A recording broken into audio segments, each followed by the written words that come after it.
I married a woman from a prestigious family, but on our wedding day, her parents looked me straight in the eyes and said in front of hundreds of guests, "You're not worthy of stepping into this house." They saw me as trash, a parasite clinging to their daughter's life. I was kicked out in the pouring rain, penniless, with nowhere to go. But 3 years later, I walked back in, holding a contract that brought their entire empire to its knees. And if you've ever been in a situation like mine, looked down on, humiliated, doubted, stick with my story. You'll find hope and the fire to rise stronger than ever. Thank you for always being with us. Every view and every share from you means the world. If our stories have touched you, don't forget to subscribe and leave a comment telling us where you're watching from.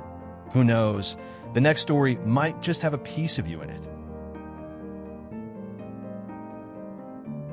Who would have thought that showing up to my own engagement party in a worn-out shirt and scuffed shoes would make me feel like I was dirt beneath their feet? The stares, the whispers, the smirks. That was the night I realized I didn't marry just one person. I married into a whole family that thought I wasn't even good enough to breathe the same air as them. My name's Mason Carter, and this is how I went from being a nobody they laughed at to the man they now beg to sit at the same table. I grew up in a forgotten corner of Alabama, one of those places with broken sidewalks, peeling paint, and dreams that never made it past the mailbox. My mom passed away when I was 8. My dad? He packed his bags for another woman and never looked back. I learned early that no one was coming to save me. If I wanted food, I picked up cans. If I wanted clothes, I worked double shifts at the gas station. I didn't have a safety net, or family, or even a bed some nights. But I had one thing, pride, the stubborn kind that refuses to break, even when life keeps trying to snap you in half. And then, I met Sophia Whitmore. She was everything I wasn't. Elegant, sharp, educated, the only child of Thomas Whitmore, founder of one of the biggest construction firms in the state, and Eleanor Whitmore, a former beauty queen turned fashion mogul.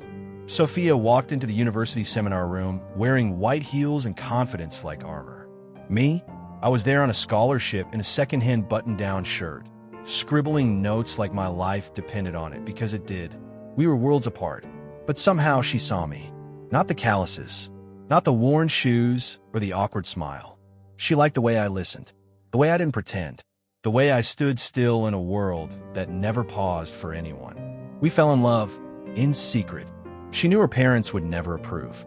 I knew they'd tear me apart, but I didn't care, because when you've never had anything and someone finally offers you love, you hold on to it with everything you've got. Then, one day, she looked at me, teary-eyed, and said, "I'm pregnant." I froze. She cried, but I didn't run. I proposed, and against every voice screaming at her not to, she said yes. The engagement party was held at the Whitmore estate. You can't even call it a house. It was a palace. Marble floors, crystal chandeliers, waiters in tuxedos, champagne like water. And then there was me, wearing a borrowed shirt, shoes I'd glued together that morning, and a tie that still had a Goodwill tag on the back. The second I stepped inside, the room changed. People stopped talking, eyebrows raised. Laughter dropped into whispers. One man murmured, "That's him." A woman whispered, "He looks like the help." And then I heard it, clear, loud, from Sophia's own mother. "This boy, he's nothing. He's after her money. Nothing more." I felt the blood rush to my face, but I didn't say a word. I shook hands. I smiled. I swallowed every ounce of humiliation like it was wine. I thought Sophia would defend me, that she'd speak up, but she just stood there frozen, like she was unsure now, like she saw what they saw. That night, her parents handed me a contract. It said that if I wanted to marry Sophia, I had to sign away any claim to her family's assets. I would get nothing, not now, not ever. I signed it, not because I was weak, but because I loved her, and I was naive enough to think love would be enough. After the wedding, I moved into a side guest house behind their mansion, a place once used by the butler. I wasn't part of the family. I was a ghost who showed up for dinner, sat behind their backs, and kept my mouth shut. I was the mistake they let in but never accepted. They corrected how I spoke, mocked my clothes, laughed when I tried to join business conversations. You wouldn't understand this, Mason. It's above your pay grade. Sophia, maybe you should just stay home. Not embarrass us. I lived like a shadow in my own marriage. Every night, I watched Sophia sleep beside me, and I prayed. Not for success, not even for love. I just prayed she wouldn't wake up one day and realize she regretted choosing me. Then, one morning, I walked into the dining room. Thomas Whitmore slammed a newspaper on the table. What did you do to my daughter? She's not glowing anymore. She doesn't laugh. Maybe it's time I call my lawyer. I stood there, silent. Then I turned, walked back to our room, packed my things, and left. Sophia tried to hold my hand. She cried. She asked me to stay, but I couldn't, because that day, in the middle of a stormy morning, I made a promise to myself. They may have broken me, but I will rebuild myself so high, they'll need to look up just to see my shadow. I left their mansion in the middle of a cold, rainy night. No money, no job, nowhere to go, just a bruised heart and a single, burning promise. I'll make them regret everything. I started over, not from scratch, from below scratch. I found a tiny room in the back of a rundown apartment complex on the east side of town.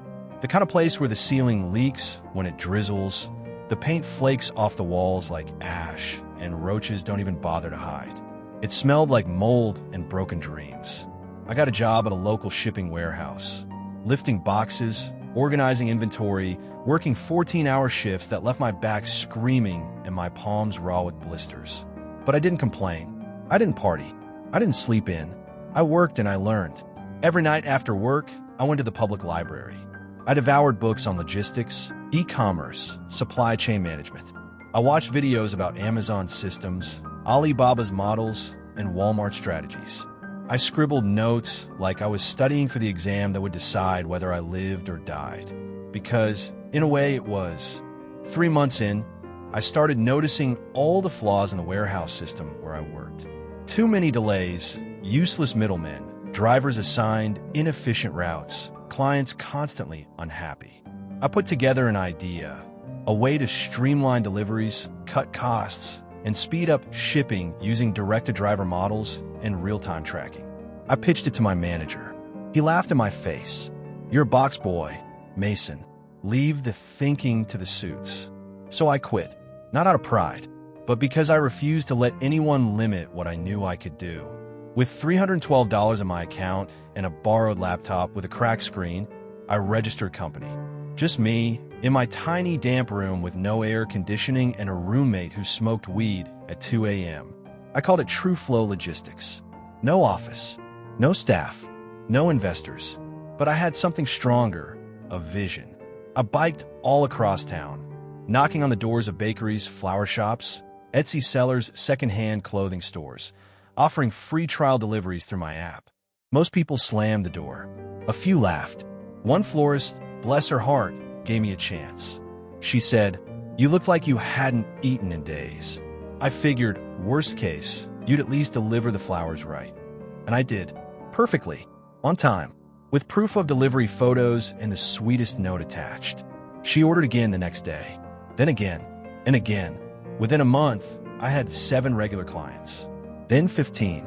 Then I started hiring part-time drivers, students, retired folks, anyone with a car or bike and a decent heart. I trained them myself, taught them everything I'd learned. 1 year later, I had a team of 12, 3 used delivery vans, and a small office above a laundromat. We were still scrappy, but we were real, and clients were starting to notice. Then came the email from New Wave Logistics, a division of Whitmore Corporation, Thomas Whitmore's company. It read, "We're interested in your model. Let's schedule a meeting." I stared at that message for 10 minutes straight. The man who kicked me out of his house. The man who once said I wasn't worthy of his daughter. Now wanted to talk business. I didn't reply. Not yet.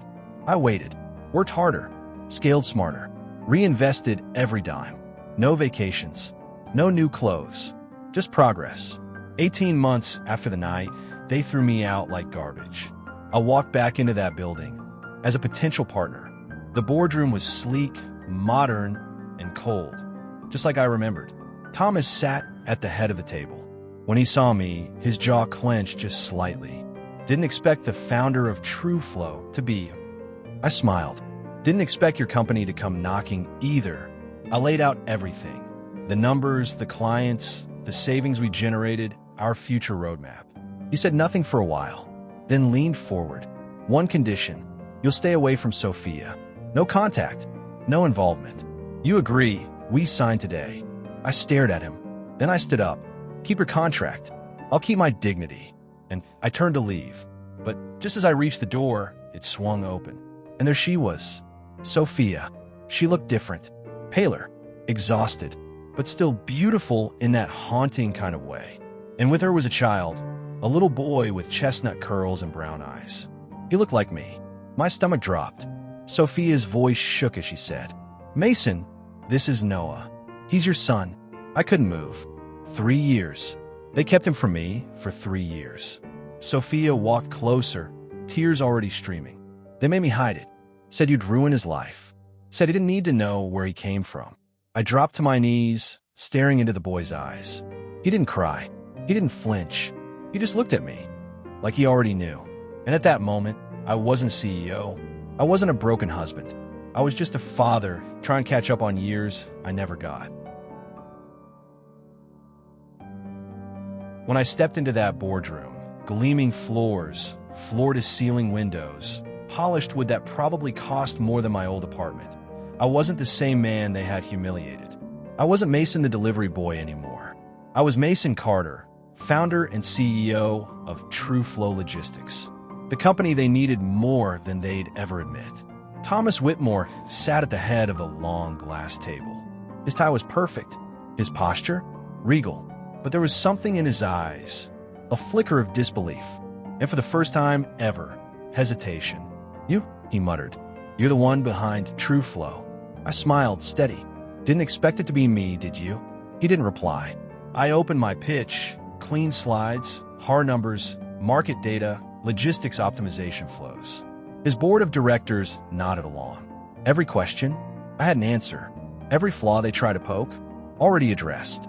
But then, Thomas leaned forward. "You want to move forward with this partnership, you'll agree to one thing. You stay away from my daughter. No contact, no visits, no involvement." My smile faded. "You're serious?" "Very. Even after what you did." He didn't blink. I stood up, straightened my jacket. "Keep your contract, Mr. Whitmore. I don't need it that badly." And I turned to leave. That's when the door opened, and Sophia stepped in. She looked like someone who'd been fighting her own war. Longer hair, tired eyes, but something about her, maybe the way she held herself, told me this wasn't the same girl who once stood silently while her family tore me apart. She wasn't alone. A little boy stood next to her.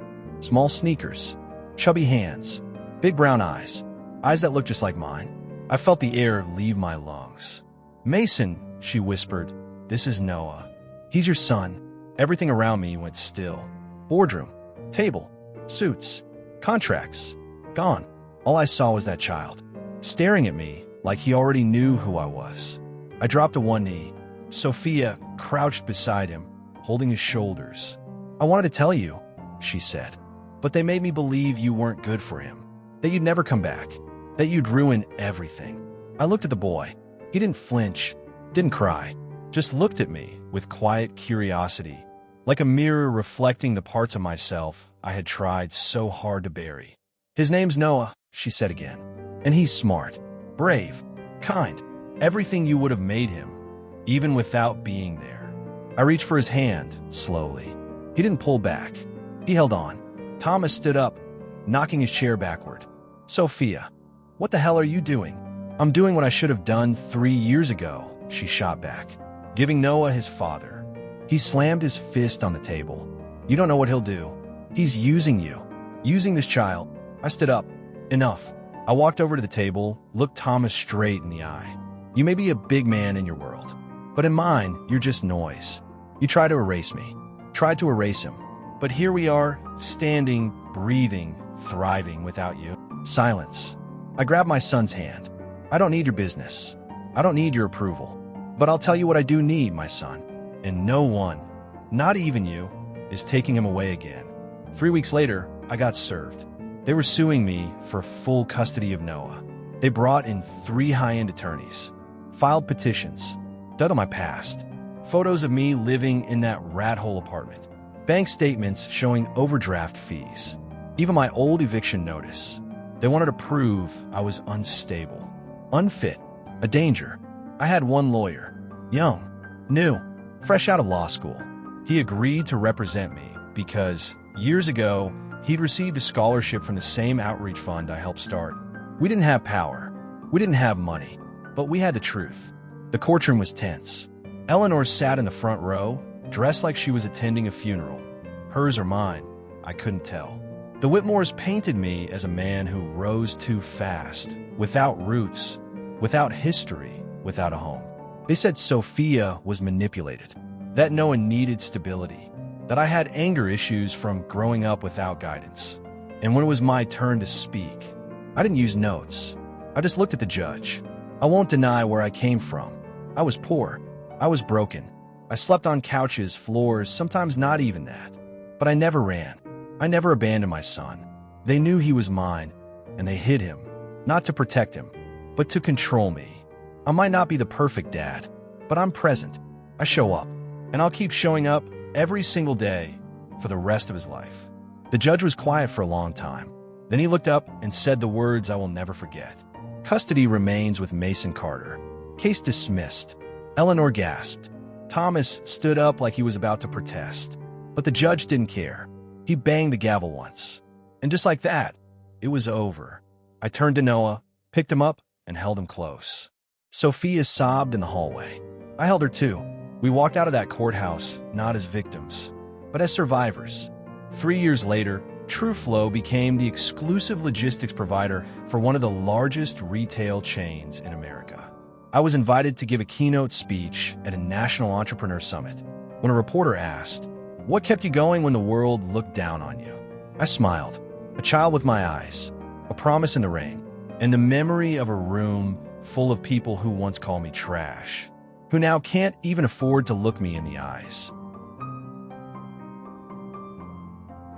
I thought it was over. I had the business, the woman I loved, a beautiful little boy who called me dad. I thought I'd made it, that the worst was behind me. I was wrong.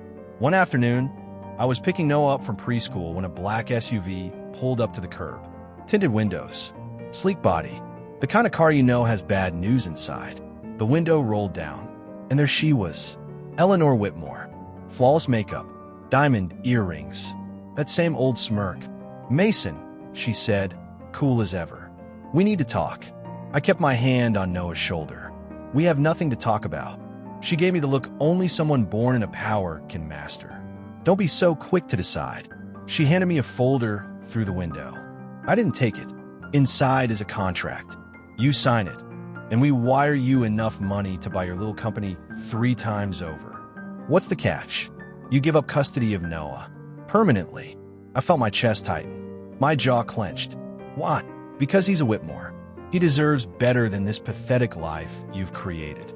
And I won't stand by while you drag him through your dirt. I bent down, stared her dead in the eyes. You weren't there the night I held him for the first time. You didn't see the fear in his eyes when he had a fever, or the way he lights up when I teach him how to ride a bike. You don't get to decide what's best for him. You gave up that right when you tried to erase me. I stood up. Tell Thomas if you want a war. He's got one. 3 weeks later, the papers arrived. They were suing me again. This time, they were going for full legal custody of Noah. They built a case using every dirty trick in the book.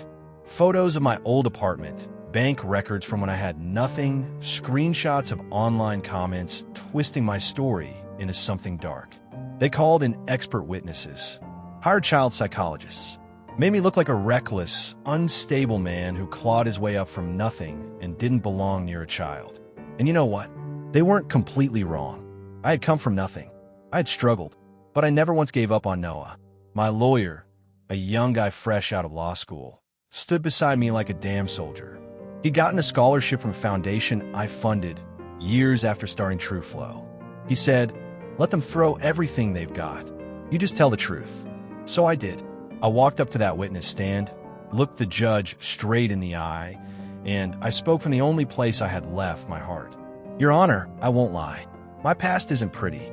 I've been homeless. I've gone to bed hungry. I've doubted myself more times than I can count. But since the day I found out Noah existed, I've never missed a single moment. I tuck him in. I read him stories. I pack his lunches and teach him to swim. I'm not just his father. I'm his world, and he's mine. The Whitmores have power, money, prestige, but they also try to keep my son from me. They called him a mistake. They called me garbage. I'm not here to pretend I'm perfect. I'm just here to be the dad he deserves. The courtroom was silent. Even Eleanor looked shaken. And then, the judge leaned forward and said, "Custody remains with Mr. Carter. Motion denied. Case closed." Thomas stood up like he wanted to say something, but the bailiff already called the next case. I turned to Noah, picked him up, kissed his forehead, and whispered, "You're safe now. Forever." 3 years later, TrueFlow inked an exclusive national deal with one of America's largest retail chains. I was named Entrepreneur of the Year and National Business Summit. Reporters swarmed the stage. Cameras flashed. One journalist leaned in and asked, "Mason, what kept you going? What made you believe you could make it, even when everyone told you you wouldn't?" I smiled, just a little. A rainy night, an empty pocket, a baby boy with my eyes, and a voice in my head that whispered, "One day, they'll have to look up to see you." And as I walked off that stage, hand in hand with my son and the woman who chose me again, I realized something. They tried to bury me, but all they did was plant me, and I grew. If there's one thing I've learned through all of this, it's that sometimes other people's disrespect becomes the very fire that lights you up inside. They laughed at me. They threw me out in the rain. They told me I wasn't worthy. And they were right. At that moment, I had nothing. No money, no status, no future. But they forgot one thing. I still had my will. I used their humiliation as bricks to rebuild my life. I didn't fight back with words. I didn't seek revenge. I stayed silent and let success speak for me. So if you're being looked down on right now, just remember this. No one gets to define who you are except you. And sometimes you have to hit rock bottom just to gain the strength to rise.